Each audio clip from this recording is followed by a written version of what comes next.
මම ෆ්‍රෑන්ක් දැන්ට ජෙෂ්ට මුතුකාන්ගින්දන ඉංජිනර් ඉදිර වැඩ කරන ඩයිලොග අතනේ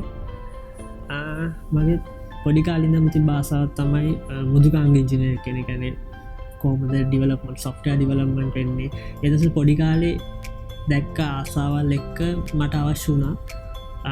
කොහොමද මං මේ තොරතුරු තාක්ෂණය ගැන ඉගෙන ගන්න කොහොමද මුදුකාංග ඉංජිනරෙක් වෙන්නේ එහෙද ඒකදී මම හොයල බැලවා මොකක්ද මට කරන්න පුළුවන් මට ගැලපෙන්නේ ඒ යන පාරදි මම මොමොරටන මවසස් වෙලා අධ්‍යාපනය අවසාන කරට පස්සේ මට හම්බුණා පාන්දුර IJSE ආයතනය IJSE ආයතනයේ මම ඔරියන්ටේෂන් ප්‍රෝග්‍රෑමික සහභාග වුණා සහභාග වෙලා මට තේරුණා මේක තමයි මට ගැලපෙන්නේ මගේ කරය එකන මම ඉස්රාට මගේ වෘතිමය මාර්ගයේ යන්න මට අවශ්‍යන්නේ අවශ්‍ය දැනුම ලබාගන්න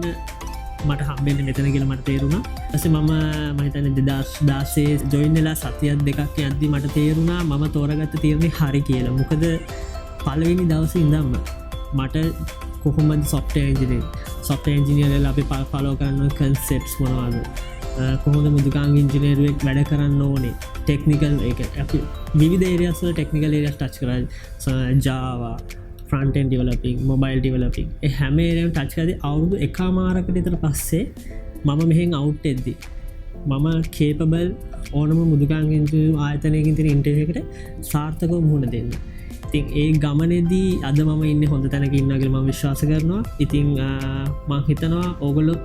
මුදුකාංග ඉංජිනර කෙන අවශ්‍යන මහිතන්න IJSE ආයතනය තමයි